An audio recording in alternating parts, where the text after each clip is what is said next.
안녕하세요. 저는 분당에서 나우리 가정의학과를 운영하고 있는 가정의학과 전문의 이진복입니다.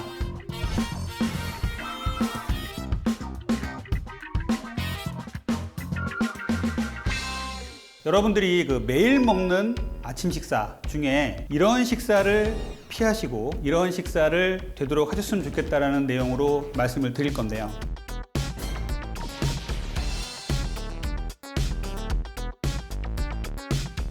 현대인들은 아침 식사를 잘 챙겨 먹기도 참 힘듭니다. 그래서 현대인들이 가장 나쁜 아침 식사 습관들이 후루룩 먹고 바쁘니까 빨리 출근하려고 하는 이런 식사를 많이 하시는데, 이런 식사가 결국은 다이어트에도 안 좋고 건강에도 안 좋다는 말씀을 제가 드리고 싶어요. 왜냐하면 밤사이에 잔잔했던 인슐린과 혈당이 아침 식사라는 것을 통해서 혈당이 올라가고 인슐린이 또 나오게 되는데, 이것을 급격하게 자극을 하게 되면요, 우리 몸은 정말로 놀라게 되고요, 여기서 혈당 스파이크가 생기고 다이어트도 망치게 되는 것이에요. 그래서 아침에는요 더욱더 단백질로 식사를 하셔야 돼요. 단백질이라 그러면 부담스러운데 이렇게 생각할 수 있겠는데, 단백질도 우리가 양질의 단백질로 먹는다면 포만감도 생기고 상당히 가벼운, 그리고 소화가 잘 되는 이런 식사가 될 수 있습니다. 두 번째 원칙으로 말씀드리면요, 유동식이라고 하죠. 이렇게 액체로 된 유동식은요 되도록이면 피하시는 게 좋아요. 유동식, 주로 이제 미숫가루라든지 여러 가지 제품으로 나와 있는 음식들이 있죠. 이런 것들이 몸에 좋다고 실제로 생각하고 빨리 먹고 나가지만, 실제로 이런 것들이 당을 상당히 빨리 올리고요, 소화 흡수가 빠르기 때문에 혈당 스파이크를 만들 수가 있습니다. 세 번째는요, 만약에 아침에 조금 시간이 있어서 잘 차려놓고 드신다면 먹는 순서를 잘 지켜주시는 게 중요해요. 첫 번째는 야채를 제일 먼저 드셔야 돼요. 섬유질을 많이 제일 먼저 드셔야 되고, 두 번째는 단백질, 고기나 생선 같은 것을 그 다음에 드셔야 됩니다. 그 다음에는 마지막에 탄수화물을 드셔야 돼요. 밥, 빵, 면 같은 탄수화물들을 제일 먼저 드시는 것보다 이렇게 마지막에 드신다면 혈당을 천천히 올리게 되고 우리 몸에 다이어트도 잘 되게 하는 이러한 과정으로 작용할 수가 있습니다. 네 번째는요, 공복 시간이 길수록 탄수화물을 조심하셔야 된다는 말씀을 드리고 싶어요. 요즘에는 간헐적 단식 등으로 아침을 굶거나 아침 시간을 되도록 뒤로 미루는 분도 많이 계세요. 그래서 아점을 드시거나 점심이 첫 끼가 되시는 분들이 계신데, 이렇게 공복이 길어질수록 아침 식사를 상당히 주의하셔야 돼요. 이렇게 공복이 길어지면 길어질수록 인슐린이 잠잠해지고 혈당이 잠잠해진 상태에서 갑작스럽게 고혈당 음식이 들어온다 그러면 우리 몸이 그만큼 혈당 스파이크를 심하게 만든다고 되어 있습니다. 그래서 점심이나 저녁에 이렇게 탄수화물을 드시는 것보다 아침 공복에 고혈당의 탄수화물을 드시는 것은 상당히 안 좋은 것으로 되어 있습니다. 그래서 아침을 꼭 먹어야 된다, 아니면은 아침이 아니더라도 아점이라든지 점심에 첫 끼를 먹는다 생각하셨을 때 이렇게 네 가지 원칙을 꼭 지켜주시는 게 좋아요. 단백질을 드시고 혈당 스파이크를 많이 만들지 않는 고형식, 유동식이 아니라 씹어서 먹을 수 있는 고형식의 식사를 하신다, 이렇게 생각하시면 좋겠어요. 제가 아침에 식사에서 제일 중요한 원칙을 말씀드리면서 혈당 스파이크란 말씀을 많이 드려요. 혈당 스파이크라는 것이 무엇이냐면요, 우리가 혈당이 갑자기 치솟았다가 갑자기 떨어지는 걸 말해요. 그런데 예전에는 잘 몰랐어요. 그런데 24시간 혈당 측정기 같은 것들이 나오면서 혈당을 쭉 재보니까 공복 혈당하고 식후 2시간 혈당을 쟀을 때는 몰랐던 이 식후 30분부터 1시간 반까지 올라가는, 치솟아 올라가는 이 혈당을 모르고 지냈던 세월들이 좀 있습니다. 그래서 아침에 혈당이 쭉 올라갔다 떨어져서 2시간 후에 쟀더니 정상인데 1시간 뒤에는 혈당이 너무 많이 올라가는 것이죠. 그래서 혈당은 보통 정상이 70에서 140 사이에서 정교하게 움직입니다. 운동과 식사 이런 것들 때문에 계속 움직이게 되는데, 정말 여러분들도 놀라시겠지만 혈당 측정기를 한번 차고서 정말 정제된 탄수화물, 캐러멜 마끼아또하고 치즈케이크 한번 먹어보세요. 젊으신 여성들, 마른 여성분들도, 나는 당뇨가 없어 이런 분들도 혈당이 200까지 치솟아 오르는 것을 경험을 하시게 됩니다. 그럼 혈당 스파이크가 왜 안 좋은 것이냐? 혈당 스파이크가 이렇게 자꾸 생기면요, 혈관의 내피세포를 공격을 하게 된다고 돼 있어요. 그래서 이렇게 혈당이 치솟아 올라갈 때 우리 몸에서는 혈당의 내피세포를 계속 공격을 하게 되고 결국은 이것이 심혈관계 질환까지 연결이 된다고 돼 있습니다. 지금 당장은 내가 맛있는 거 하나 먹는 것이 뭐가 문제가 돼 라고 생각할 수 있겠지만, 이것이 매일매일 반복되고 수십 년이 흐르다 보면 결국은 심혈관계 질환, 거기다가 당뇨라든지 고혈압 이런 것들도 일으킬 수 있다고 돼 있기 때문에 이 혈당 스파이크는 상당히 건강에 중요하고 또 아침에 신경을 쓰셔야 돼요. 또 하나는 혈당 스파이크는 갑자기 혈당이 올라간다고 말씀드렸잖아요. 갑자기 혈당이 올라갔다가 뚝 떨어지면 어떤 증상이 생기냐면요. 갑자기 상대적인 저혈당 증상이 생깁니다. 그래서 포만감 있게 상당히 아침에 시리얼하고 과일 주스 이렇게 먹고 나왔는데 10시, 11시 정도 되니까 또 이렇게 허기 가지고 또 막 땡겨요. 그래서 또 초콜릿이라든지 또 이제 간식을 현대인들은 먹죠. 그렇게 되면 또 혈당 스파이크가 생기는 거예요. 그래서 혈당 스파이크는 반복적으로 생길 수밖에 없어요. 그래서 쇠못 같이 생겼다 해서 혈당 스파이크라고 얘기를 합니다. 그래서 혈당 스파이크가 생길 때 이 혈당이 떨어질 때 이때 우리 몸은요 극심한 허기 또 피로가 어떤 분들은요 진짜 저혈당에 빠진 것처럼 손도 벌벌 떨고요 막 식은땀 돌리고 쓰러질 것 같다고 생각하시는 분도 계세요. 이런 느낌을 받으시면 곧바로 또 단 걸 찾고 단 걸 먹으면 또 해소가 되거든요. 이렇게 되면서 당 중독에 빠지는 거예요. 그래서 혈당 스파이크는 일어나지 않게 하는 게 최고예요. 그게 아침에 제일 중요한 거고 제가 지금 아침 식사를 계속 강조하는 이유 중에 제일 큰 건 뭐냐면요 우리가 집에서 아침에 뭐 싫은 소리 듣고 나오면 하루 종일 찜찜하고 일도 안 되잖아요. 똑같습니다. 아침에 혈당 스파이크를 만들지 않아야 내 몸이 편안해져요. 그런데 아침에 혈당 스파이크를 두세 번 겪고 나서 점심 저녁 되면요 극도로 피곤합니다. 그 하루가 너무너무 피곤해요. 현대인들은 이것을 모르고 오늘 내가 왜 이렇게 피곤하지? 왜 이렇게 단계 땡기지? 생각할 수가 있습니다. 그래서 아침에는요 꼭 단백질 위주로 식사를 하셔야 이런 혈당 스파이크를 만들지 않고 이런 혈당 스파이크를 만들지 않아야 이런 혈관의 내피세포를 보호할 수가 있고 또 이런 상대적인 저혈당, 혈당이 떨어질 때 이렇게 또 음식을 갈구하는 이런 음식들을 먹지 않는 이런 생활 습관이 될 수가 있습니다. 제가 오늘 말씀드린 내용은요 바쁜 현대인들이 아침에 어떤 식사를 해야 다이어트와 건강에 좋을까라는 내용으로 말씀드렸습니다. 아침을 잘 먹고 나가야 점심 저녁에도 폭식을 하지 않고 과식을 하지 않을 수가 있어서 혈당 조절 그리고 다이어트에 도움이 되고요 건강에도 도움이 될 수가 있습니다. 그래서 아침 식사 정말로 중요하니까 여러분들이 잘 지켜주셨으면 좋겠습니다.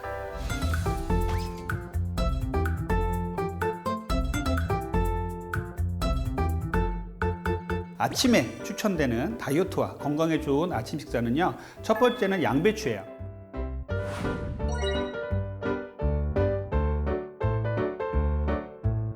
양배추는요 비타민 U라고 하는 성분을 함유하고 있어요. 비타민 U는 뭐냐면요 양배추가 우리가 먹게 되면요 위 벽을 싹 감싸줍니다. 그래서 궤양이라든지 위출혈을 억제해주고 위를 보호하는 성분이 있어요. 그런데다가 양배추는 칼로리도 낮고 섬유질도 많습니다. 그리고 포만감도 좋죠. 그래서 아침 식사로는 양배추만한 것이 없어요. 그래서 양배추를 전날 썰어놨다가 아침에 드시고 나간다면 상당히 좋은 아침 식사가 될 수가 있고 속이 안 좋다, 속이 더부룩하시다 이런 분들한테도 아주 좋은 식사가 될 수가 있습니다. 두 번째 추천드리는 거는요 견과류예요.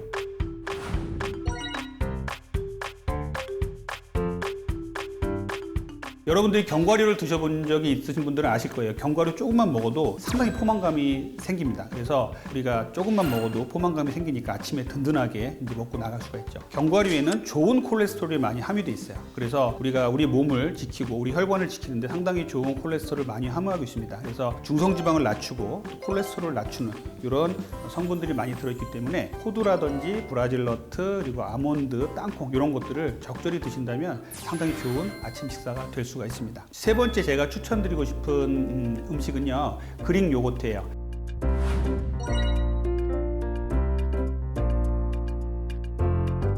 그릭 요거트는 이제 그리스에서 전통적으로 우유를 끓여서 아주 농축되게 만든 음식이죠. 이 그릭 요거트에는 프로스타그란딘이라는 것이 들어있어서 우리 몸에 들어오면 위 벽을 보호해주는 역할을 합니다. 그리고 아주 고농축된 유 단백질이 들어있죠. 그래서 포만감이 상당히 좋고 또 잘 만든 그릭 요거트는 상당히 맛있어요. 그리고 그릭 요거트 구하실 때 주의하셔야 될 것은 그릭 요거트를 만들다 보면 일부 유당이 남아있게 되기 때문에 당 성분이 아예 제로인 것은 없습니다. 그래서 여러분들이 쭉 관찰을 하시고 구매하실 때 당 성분이 최대한 낮은 것을 구매하셔야 되는데 여기다 또 당을 첨가를 해서 맛있게 만들려고 한 것들이 있어요. 이렇게 드시면은 아침 식사 별로 안 좋아요. 그래서 그릭 요거트를 고르실 때는 당 성분이 낮은 것, 먹었을 때 단맛은 거의 없지만 고소한 맛이 느껴지는 이런 그릭 요거트를 추천을 드립니다. 네 번째는 제가 많이 추천드리는 게 콩류예요.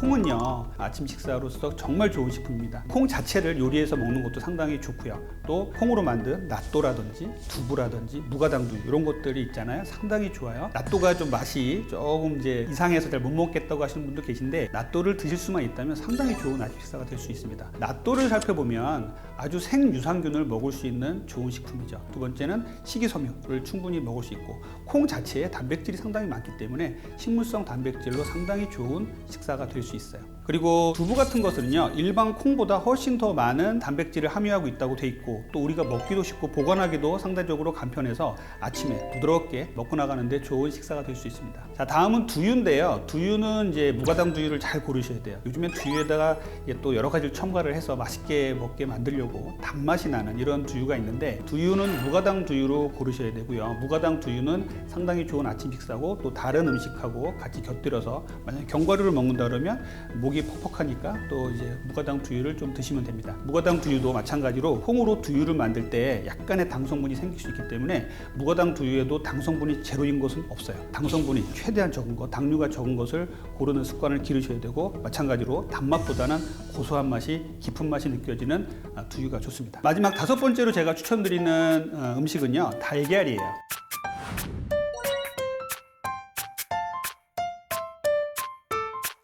달걀은 뭐 우리가 잘 아시다시피 완전 식품이라고 하죠. 그래서 그 달걀 안에는 정말 영양분이 아주 농축되어 있는 좋은 식품입니다. 그래서 달걀을 드시는데 달걀에 없는 성분이 있죠. 달걀에 없는 성분은 비타민 C하고 섬유질이에요. 그래서 야채 같은 것과 같이 곁들여 드시면 상당히 좋겠고요. 전날 삶아놨다가 먹는다든지 아침에 간단하게 삶을 수 있는 기계들이 있으니까 아침에 간단하게 삶아서 먹고 나가면 상당히 점심까지도 든든하고, 우리가 점심까지 든든해지면 다이어트에도 도움이 되고, 중간에 나쁜 음식을 안 먹기 때문에 건강에도 상당히 좋은 것으로 되어 있습니다. 그래서 아침에는 이렇게 단백질 위주, 그리고 양배추 같은 섬유질 이런 것들을 충분히 드셔서 아침을 든든하게 드시고 나갈 것을 권장드리고요. 제가 지금 말씀드린 이 5가지 음식을 꼭 아침만 먹는 것이 아니라 내가 먹는 첫 끼에 이런 식사를 드신다면 상당히 좋은 아침 식사가 되고, 혈당 스파이크를 일으키지 않아요.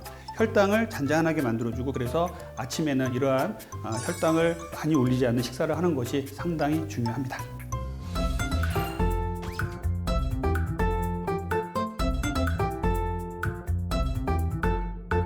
자, 간헐적 단식이 나오게 된 배경을 좀 말씀을 드리자면요, 우리가 원시시대부터 사람은 해가 뜨면 나가서 동물도 잡고 수렵 채집 생활도 했고, 그리고 밤이 되면 해가 지면 동굴에 들어와서 잠을 잤죠. 그리고 그 잠을 자는 시간은 먹지 않았겠죠. 그런데 우리가 현대로 들어오면서 밤에도 불이 다 켜 있고요. 그리고 어플 하나만 있으면 밤에도 치킨이 달려오고요. 너무나 편한 세상에 살고 있습니다. 너무나 밝은 세상에 살고 있는 것이죠. 그러다 보니까 인류가 계속 갖고 왔던 우리의 몸속 DNA 속에는 낮에는 먹고 움직이자, 밤에는 먹는 것을 쉬고 자자 라는 DNA가 들어있는데, 이런 습관들이 완전히 깨져버린 거예요. 그러다 보니까 우리는 낮에도 먹고 밤에도 먹고 낮에도 자고 밤에도 깨어있고, 이런 문화가, 이런 생활 습관을 계속 갖게 된 것이죠. 그래서 여러 학자들이 이런 것들을 연구하다가 정말 간단한 거를 발견한 겁니다. 낮에 깨어있을 때 먹고 밤에 자고 단식 시간을 길게 했더니 먹는 양의 문제보다 먹는 시간을 조절했더니 다이어트도 잘 되고 건강해지더라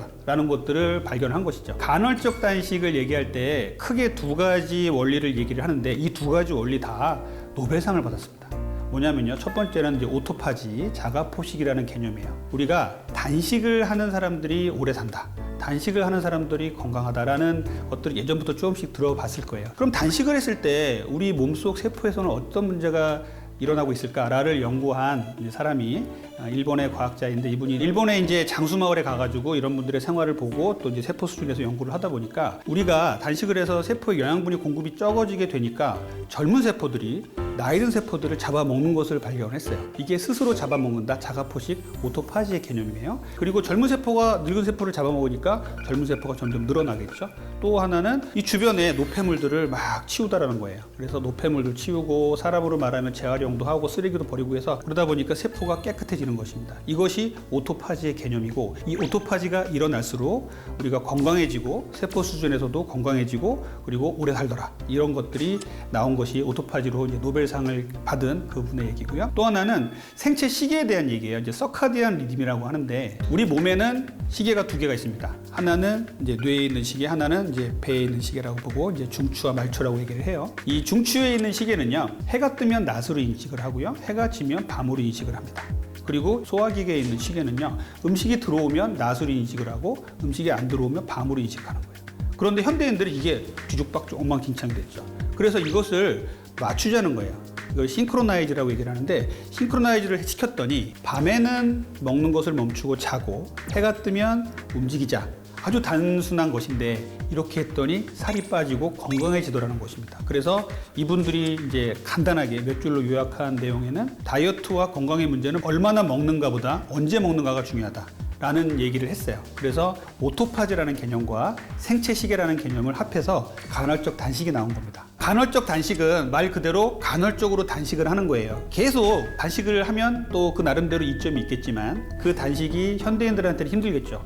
매일매일 어떻게 하루하루 사는 것도 바쁜데 어떻게 단식을 2, 3일씩 할 수 있겠어요. 이것을 못하니까 간헐적으로 단식을 하자라는 거예요. 이것이 이제 FMD라는 개념인데 단식 모방 다이어트라는 얘기로 이제 나오게 됩니다. 하루 중에 일정 시간을 나눠서 잠자는 시간하고 이런 것들을 이용해서 단식을 하고 낮 시간에 먹는 시간을 줄여보자 하면은 간헐적 단식이 현대인들이 쉽게 할 수 있는 이제 단식 모방 다이어트가 되는 거예요. 그래서 하루 중에도 먹는 시간을 줄이고 공복 시간을 늘렸더니 단식에서 보여줬던 그런 건강함이 나타났더라라고 하는 것이 이 연구입니다. 그래서 FMD, 단식 모방 다이어트는 이제 간헐적 단식의 기초가 되는 것이에요. 그래서 간헐적 단식은요, 단식의 아주 이점을 이용해서 현대인들이 쉽게 할 수 있는 법을 만들었다고 생각하시면 됩니다. 그러면 현대인들이 간헐적 단식을 어떻게 하면 될까요? 이렇게 말씀을 하시겠죠. 현대인들이 간헐적 단식을 할 때는 제일 중요한 것은요, 최소한 12시간 이상은 단식을 하셔야 돼요. 밤을 이용해서 공복 시간을 만드는 겁니다. 그래서 내가 아침 7시 식사를 시작했다면 저녁 7시까지 식사를 마치고 그 뒤로는 물 외에는 뭐 아무것도 먹지 않는 거예요. 그러면 간헐적 단식이 12대 12, 12시간 간헐적 단식이 됩니다. 그래서 이 12시간 간헐적 단식에 성공하셨으면 이 단식의 시간을 좀 더 늘려가는 거죠. 14시간, 16시간. 그래서 14대 10. 16대 8. 그래서 앞에 있는 숫자는 공복 시간이고요. 뒤에 있는 숫자는 식사 시간이라고 할 적에 12대 12부터 시작해서 14대 10, 16대 8. 16시간은 굶고 8시간은 먹자라는 거죠. 이제 보통 8시간을 먹게 되면 3끼를 다 먹기는 좀 힘들겠죠. 그래서 2끼 정도 먹으라고 말씀을 드리고요. 저는 이제 다이어트 클리닉에서 이것들을 많이 적용을 하면서 환자분들이 상당히 많이 좋은 효과를 보시는데 그 이상 할 수도 있어요. 16대 8 이상, 뭐 18대 6 뭐 이렇게 할 수도 있는데 그 이상 되면은 실제로 2끼 먹기도 좀 힘들거니와 환자분들의 영양 상태에 좀 불균형이 올 수가 있습니다. 자, 오늘은 제가 간헐적 단식에 대한 얘기를 말씀을 드렸어요. 간헐적 단식은요, 쉽지만 또 아주 또 쉽지 않을 수도 있어요. 이 야간 문화 그리고 밤 문화에 익숙해진 현대인들에게 이 간헐적 단식을 지키라고 얘기하는 것은 처음에는 그거 쉬운데요 라고 생각했다가 정말 못 지키시는 분들이 많아요. 그래서 간헐적 단식은 정말로 과학적으로 입증된 건강과 다이어트에 도움이 되는 방법입니다. 그래서 제가 말씀드린 이런 간헐적 단식을 잘 지키신다면 건강과 다이어트를 잘 지키는 생활 습관이 될 것입니다.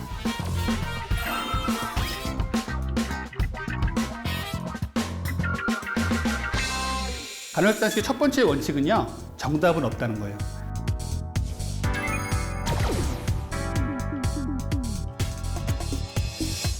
간헐적 단식을 하실 때 공복 시간을 지키는 건데 여기에는 이 공복 시간만 잘 지킨다면 정답은 없어요. 내가 올빼미형 인간이라 밤 늦게까지 새벽 1~2시까지 꼭 깨어 있어야 되는 사람입니다. 근데 이런 사람들한테 저녁 6시에 먹고 이후에 금식하세요 그러면 너무너무 힘들겠죠. 가혹하겠죠. 그래서 이런 분들은 뭐 8시, 9시에 마지막 식사를 하시고 아침을 건너뛰고 점심을 시작하셔도 됩니다. 그래서 이런 분들은 뭐 낮에 12시에 첫 끼 식사를 하고 저녁을 8시, 9시에 식사를 했다. 그러면 16대 8 다이어트가 되는 것이죠. 그리고 아침에 일찍 일어나시는 분, 저녁은 굶을 수 있어. 아침에는 정말 일찍 일어나서 나는 아침을 꼭 먹어야 돼. 이런 분들은 아침 6시, 7시에 식사를 하시고 저녁을 6시, 7시 전에 먹고 끊고 그 뒤로는 아무것도 먹지 않는 이런 다이어트 방법을 하시면 돼요. 그런데 예전에 이런 얘기가 있었죠. 새벽형 인간이 갑자기 막 서점가부터 막 휩쓸다가 내가 올빼미형 인간인데 새벽에 일어나겠다고 막 일어나서 돌아다니다가 피곤해서 며칠 못하고 쓰러지고 이런 분들 많이 계셨어요. 그래서 자기한테 맞는 다이어트를 하셔야지 맞지도 않는데 나는 올빼미형 인간처럼 저녁에 먹고 아침을 굶고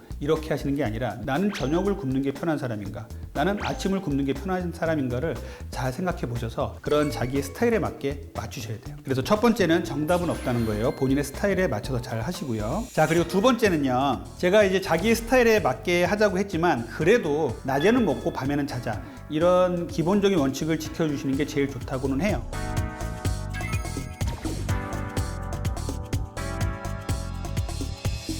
가장 효과적인 다이어트 방법을 연구를 쭉 했더니 낮에는 먹고 밤에 이 야간 시간을 이용해서 공복을 지켜낸 사람들이 훨씬 더 간헐적 단식을 오래 지속을 했고 성공률도 높았다는 얘기입니다. 근데 이제 뭐 야간 작업하는 사람들도 많고 이제 3교대로 일하시는 분도 많고 하니까 이런 것들을 강하게 제가 얘기하는 것들이 조금 가혹하다고 생각할 수도 있겠지만 원칙은 그렇다는 건 말씀드립니다. 그래서 간헐적 단식의 두 번째 원칙은요, 되도록이면 낮에는 먹는 시간을 16대 8이면은 6시간의 식사 시간을 갖추고요. 밤에 18시간 동안 굶는다 그러면 그 시간에 꼭 밤을 집어넣자는 거예요. 그래서 야간 시간을 이용해서 잠을 자는 시간을 이용해서 공복 시간을 지키자는 거죠. 낮에는 먹고 밤에는 자자. 이런 것들이 두 번째 원칙이라고 말씀드리고요. 세 번째 원칙은요, 악용하지 말자는 거예요.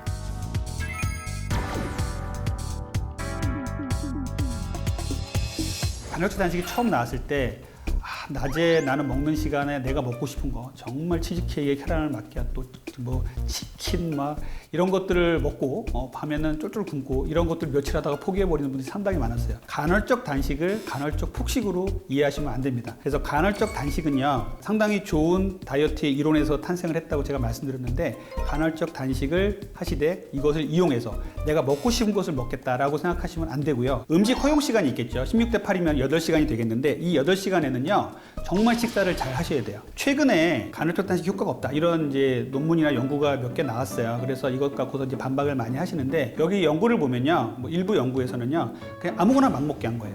근데 간헐적 단식 시간에 식사가 허용되는 시간에 좋은 음식을 드신다면 정말 다이어트와 건강에 상당히 좋은 다이어트 방법이거든요. 그래서 간헐적 단식 식사 허용 시간에도 건강한 식사를 하셔야 돼요. 이 건강한 식사는 결국은 정제된 탄수화물을 줄이고 단백질을 충분하게 건강한 양질의 단백질을 드시고 지방을 잘 드시고 섬유질도 많이 드셔야 한다는 것입니다. 그래서 만약에 내가 16대 8 다이어트를 했다. 근데 8시간 동안 2끼의 식사를 하시는데 이 2끼의 식사 동안에 충분히 좋은 식사를 하시는 게 중요합니다. 자, 네 번째는 간헐적 단식을 끝내는, 단식을 깨는 첫 끼 식사를 상당히 조심하셔야 돼요.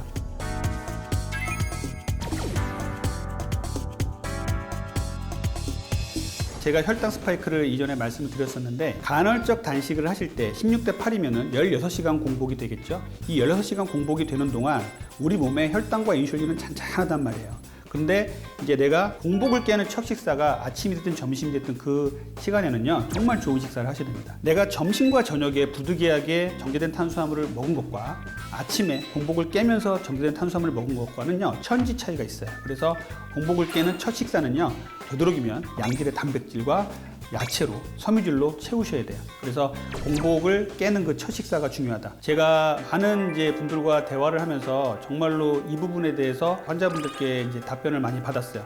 정말 자기 잘못 생각하고 있었다. 왜냐하면 공복을 깨는 그 순간만 기다렸다가 5, 4, 3, 2, 1, 땡! 7시가 됐으니까 나는 내가 좋아하는 거 먹을 거야 라고 했단 말이죠. 보통 사람들이 그렇게 간헐적 단식을 했어요. 그런데 그게 아니라 공복을 깨는 시간은 정말 내 몸이 깨끗해져 있는 상태예요.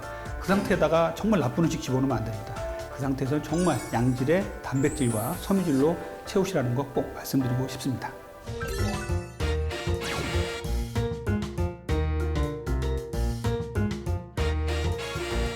한 달에 5kg 빼는 게 어떤 분들은 쉽다고 할 수도 있고요. 어떤 분들은 어렵다고 할 수도 있겠는데, 저는 한 달에 5kg 빼는 거 적극적으로 권장하진 않아요. 실제로 WHO에서 한 달에 건강하게 빼시려면 일주일에 0.5kg 정도씩 빼서 한 달이면 2kg 정도 빼는 게 가장 몸에는 해가 없다라고 얘기를 했는데, 실제로 다이어트를 하시거나 또 다이어트 클리닉에 찾아오신 분들은 이 정도 뺀다 그러면 성에 안 차시죠. 그래서 한 달에 5kg를 이제 빼는 분들을 제가 이제 치료를 하면서 이렇게 쭉 보니까 이렇게 하시면 한 달에 5kg를 빼겠다 생각해서 여러분들께 이런 정보를 알려드리고자 합니다. 한 달에 5kg 빼기 첫 번째 방법은요, 정제 탄수화물을 끊자라는 거예요.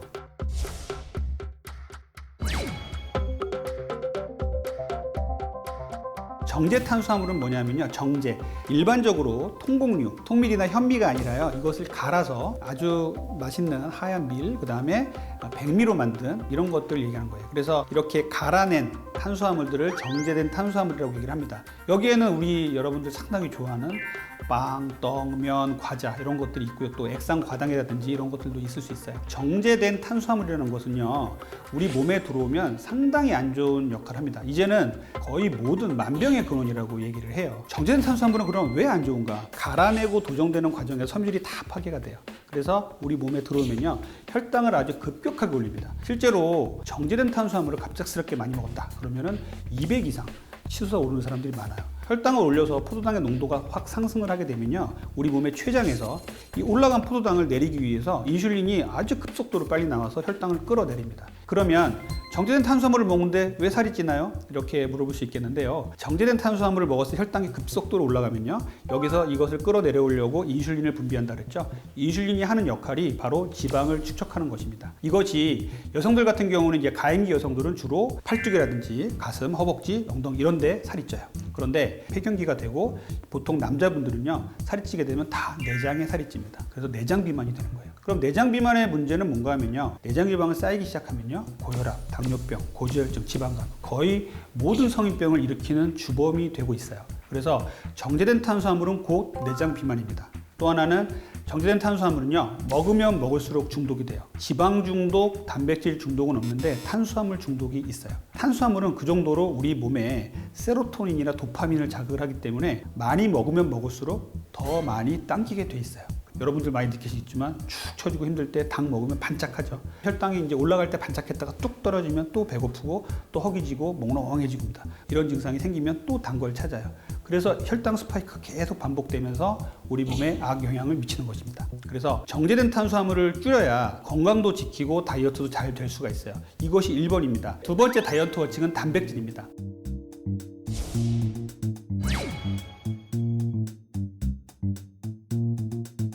단백질은 여러분들 잘 아시다시피 근육의 원천이에요. 근데 근육은요, 우리 다이어트 하는데 원천이죠. 근육이 부족해지면요, 먹어도 근육으로 안 가고 지방으로 가게 되고요, 운동을 해도 효과가 안 나타납니다. 그래서 단백질을 잘 챙겨 드셔야 돼요. 단백질은요, 동물성 단백질과 식물성 단백질을 골고루 챙겨 드셔야 돼요. 보통은 식물성 단백질 2, 동물성 단백질 1 이렇게 해서 잘 챙겨 드시라고 말을 하고 있는데요, 제일 좋은 것은 이제 뭐 닭가슴살이나 계란 같은 동물성 단백질도 상당히 좋고요. 그리고 콩류에는 이제 낫또나 두부, 무가당 두유 같은 것도 있겠죠. 그 다음에 그릭 요거트, 그리고 천연 치즈 이런 것들, 유제품에서 나온 단백질 상당히 좋은 단백질입니다. 그래서 단백질을 잘 챙겨 드셔야 건강하게 다이어트를 할 수가 있고요, 다이어트도 잘 되고요, 또 중년과 노년에 근육이 없으면 너무나 힘들어지고 질병을 많이 앓기 때문에 단백질을 잘 챙겨 드셔야 됩니다. 자, 세 번째는요, 한 달에 5kg 빼실 때 중요한 세 번째는 간헐적 단식이에요.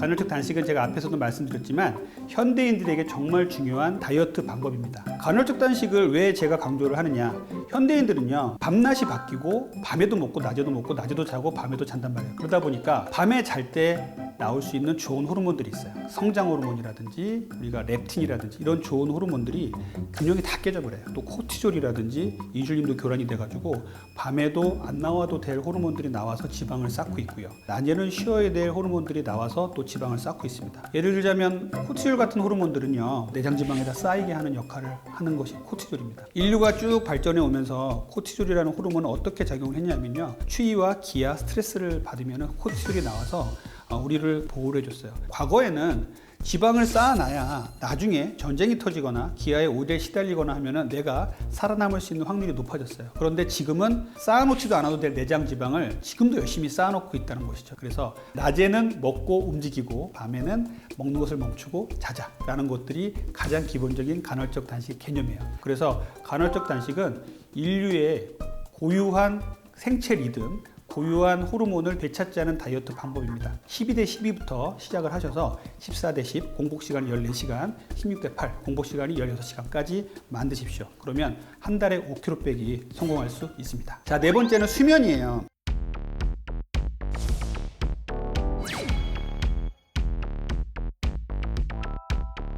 아니 잠자는 게 무슨 다이어트와 무슨 관계가 있나요? 이렇게 말씀을 하시는 분들이 계세요. 현대인들에게 수면이 정말 숙제가 돼버렸습니다. 이제는 수면에 대한 얘기들이 갑작스럽게 많이 늘어나고 있죠. 왜 그러냐면요, 휴대폰이 나오면서부터 수면을 못 취하시는 분들이 너무나 많아졌어요. 유튜브 보고 PC하고 TV 보는 이런 것들을 인공 발광 조명이라고 해요. 인공적으로 빛이 들어온다는 것이죠. 이게 눈으로 들어오면요, 우리의 몸은, 우리의 뇌는 낮으로 인식을 합니다. 낮이니까 잠이 당연히 안 오겠죠. 밤에는 잠을 잘 자야 다이어트가 잘 됩니다. 10시부터 새벽 2시까지 성장 호르몬이 나오는데, 이 성장 호르몬은 천연, 정말 하늘이 주신, 신이 주신 다이어트 호르몬이에요. 이 성장 호르몬이요, 아이 때는 성장을 하게 만들지만 다 큰 성인한테는요, 다이어트를 하게 해주는 호르몬이에요. 근육을 늘려주고요, 지방을 없애주고요, 근육을 사지 말단으로 이제 보내는 그런 역할도 합니다. 다이어트에 있어서 성장 호르몬은 상당히 중요한데, 이 성장 호르몬을 나오는 시간 10시부터 새벽 2시까지를 놓치고 있는 현대인들이 너무 많은 거예요. 그러면 당연히 살은 찌게 될 수밖에 없는 겁니다. 그래서 밤에는 주무셔야 돼요. 그런데 10시부터 자라 라는 거는 저는 좀 현대 성인들한테는 너무 가혹하기 때문에, 저는 뭐 11시, 12시에는 꼭 잠을 주무세요 라고 말씀을 드려요. 한 달에 5kg 빼는 5가지 원칙 중에 5번째는요, 운동이에요.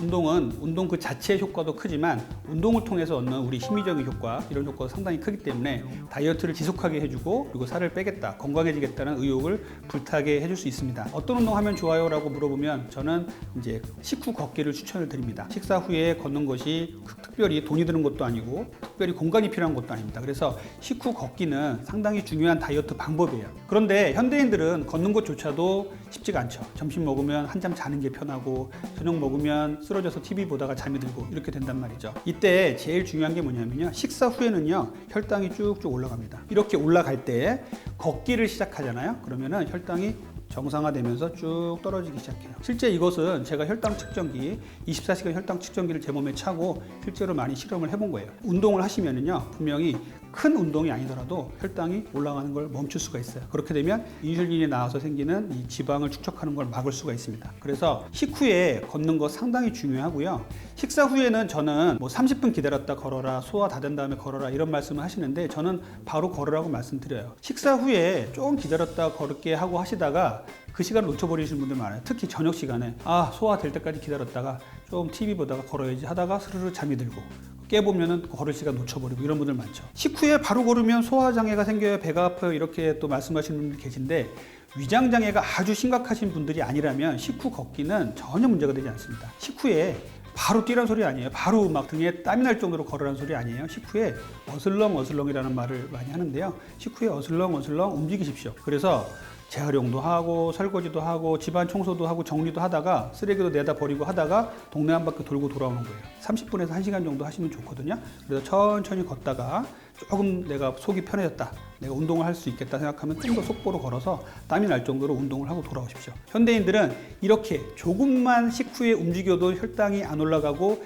지방이 안 쌓이는데 이것을 못하고 있어요. 그래서 식사 후에 걷기 상당히 중요합니다. 제가 오늘 말씀드린 한 달에 건강하게 5kg 빼기 5가지 원칙인데요. 첫 번째는 정제 탄수화물을 줄이자는 거고요. 두 번째는 양질의 단백질을 잘 먹자는 거고요. 세 번째는요, 간헐적 단식을 잘 하자는 거고요. 네 번째는요, 충분한 수면, 숙면을 취하자는 거고요. 다섯 번째는 자신에게 맞는 운동을 하시되 충분한 걷기 운동을 하자는 말씀을 드렸습니다. 이렇게 5가지 원칙을 잘 지켜주신다면요, 한 달에 5kg 빼는 거 정말 어렵지 않습니다. 건강하게 자신의 건강을 리셋한다고 생각하시고 이러한 건강 습관을 다시 한번 챙겨주셨으면 좋겠습니다.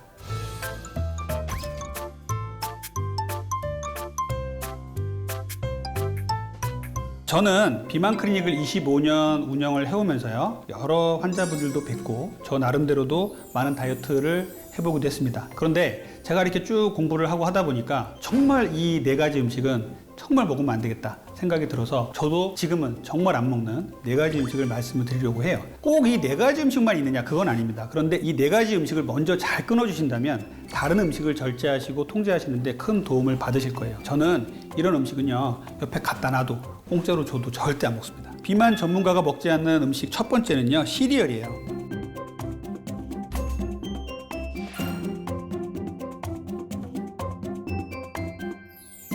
바쁜 아침에 후룩 먹고 나가기 좋은 음식 1번이 시리얼일 거예요. 그런데 이 시리얼이 실제로는 상당히 몸에 안 좋을 수 있습니다. 상당히 아침에 고탄수화물의 식사를 하게 만드는 것이 이 시리얼인데요. 우유에다가 시리얼을 타서 후루룩 정말 1, 2분 내에 먹고 나가시는 분들 상당히 많으시죠. 그런데 앞으로는 이런 시리얼 먹고 나가시는 거는 조금 자제를 하시고요. 시리얼을 고르실 때 꼭 뒤에 당류를 확인하십시오. 최근에 제가 그래도 고른다고 고른 시리얼인데 건강이라는 이름이 붙여져 있고 막 이렇게 아침에 먹으면 좋은 시리얼이라고 있어서 골라봤는데 100g당 탄수화물 함량이 80g이었습니다. 거의 80%가 탄수화물이라는 소리죠. 시리얼은 설탕 범벅이다. 막 이렇게 극단적으로 말씀하시는 분들이 계신데 그렇게까지 말 안 하더라도 당류, 탄수화물류가 너무나 많습니다. 일반적인 시리얼이 갖고 있는 문제는요. 혈당을 급격히 올린다는 데 문제가 있어요. 계속 말씀드리지만 밤 사이에 잔잔해진 혈당과 인슐린의 수치가 있는데 여기에서 아침에 시리얼에 고당분을 먹었을 때 우리의 혈당은 정말 엄청나게 치솟습니다. 많은 연구에서 시리얼을 먹은 그룹 그리고 계란을 먹은 그룹을 비교를 해봤더니 혈당 수준이 엄청나게 차이가 났고요. 쭉 지속을 하다 보니까 다이어트에도 확연한 차이가 났더라라는 연구가 있어요. 시리얼 뒷면에 영양 정보표를 꼭 보셔야 되는 이유 중에 또 하나는 단백질이 들어있는지 섬유질이 들어있는지 한번 보세요. 시리얼에 단백질 넣기 쉽지 않죠. 그래서 시리얼엔 단백질이 거의 없습니다. 그리고 섬유질 거의 없습니다. 시리얼에는 그냥 당분만 있을 뿐이에요. 거의 그렇습니다. 자, 두 번째는 감자튀김을 말씀을 드릴게요.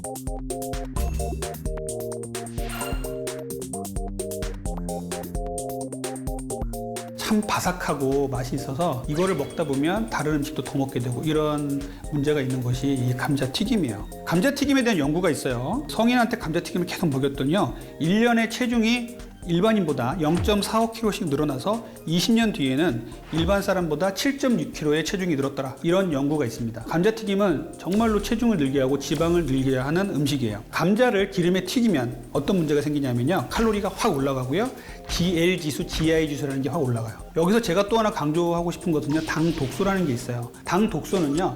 탄수화물, 지방을요. 기름에 튀기거나 볶으면요. 엄청나게 올라갑니다. 이렇게 당 독소가 올라가면요. 우리 몸에 노화와 비만의 원인이 돼요. 근데 이 패스트푸드 중에 감자튀김은요. 이 당독소가 상당히 높은 음식입니다. 삶은 감자가 당독소가 17이라고 하면요. 튀긴 감자는요. 1522예요. 거의 90배 차이로 당독소가 높습니다. 그래서 감자튀김은 정말 안 좋은 음식이에요. 정말 감자튀김을 먹고 나면요. 식욕도 땡기고 몸의 대사가 엉망이 되는 이런 느낌을 받을 수가 있습니다. 그래서 감자튀김은 제가 먹지 않는 두 번째 음식으로 꼽고 있어요. 자, 세 번째 비만 전문가가 먹지 않는 음식은요. 아이스크림이에요.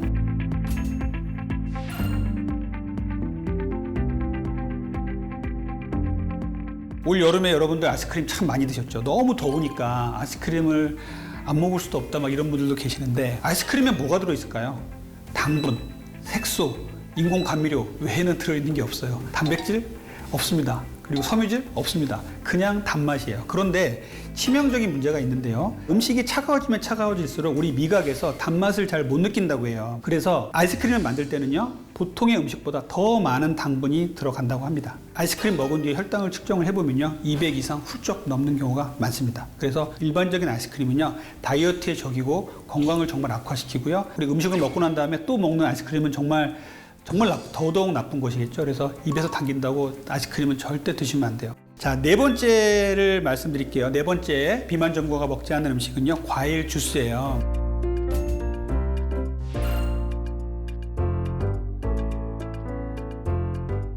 우리는 과일 주스를 먹으면서 이거는 건강에도 좋고 커피보다 훨씬 더 건강에도 좋고 시원하고 정말 맛있게 잘 먹죠. 그런데 과일 주스에 시중에 파는 그런 과일 주스에는 어마어마한 당의 함량이 들어가 있습니다. 근데 과일에 들어있는 과당이라고 하면 좀 몸에 좋을 것 같아서 그것을 갈아서 먹으면 좀 나을 것 같다는 생각을 많이 들게 하는 것이 이 과일 주스의 함정이에요. 시중에 판매하는 이러한 과일 주스에는요. 당류가 너무너무 높게 들어가 있기 때문에 먹고 나면 혈당이 정말 급속도로 치솟아요. 여러분들 저혈당 빠진 당뇨 환자에게 과일 주스 먹여라 라는 얘기 들어본 적 있을 거예요. 왜 그러냐면요. 혈당을 빨리 올리기 때문에 그래요. 그러면은 저혈당에 빠진 사람이 벌쩍 깹니다. 우리 몸도 마찬가지로 몸이 피곤하고 그랬는데 과일 주스를 시중에서 사 먹고서 또 걸어가다 보는데 갑자기 몸이 살아나요.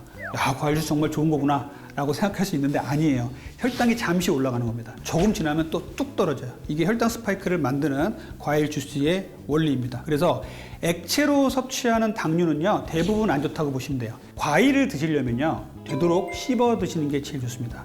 과육이 단단한 과일을, 너무 달지 않은 과일을 씹어 드시는 거는 그래도 용이 날 만합니다. 그런데 과일을 착즙을 내거나 갈아서 만들면요, 과일에서 얻을 수 있는 것이 좋은 성분 중에 미네랄, 비타민 이런 것들도 있고, 또 하나는 뭐 섬유질이 있는데 이 섬유질이 다 파괴해 버리는 거예요. 섬유질이 파괴되니까 혈당이 올라가는 속도는 그만큼 빨라집니다. 그래서 과일 주스는 혈당을 어마어마하게 빨리 올리는 가장 대표적인 음식 중에 하나입니다. 과일 주스를 먹는 것은 다이어트와 건강에 안 좋다는 것 말씀드리고 싶어요. 오늘 제가 말씀드린 내용은요, 다이어트와 건강에 안 좋아서 비만 전문가가 절대 먹지 않는 다이어트 음식 4가지였습니다. 첫 번째는 시리얼이었고요. 두 번째는 감자튀김, 세 번째는 아이스크림, 네 번째는 과일 주스였어요. 이 4가지 음식부터 좀 절제를 해가시면요, 다음 음식을 절제하는 데 큰 도움이 되실 거예요. 그래서 이 4가지 음식을 잘 줄이시고 건강과 다이어트에 성공하시는 좋은 생활 습관을 가지시길 바라겠습니다.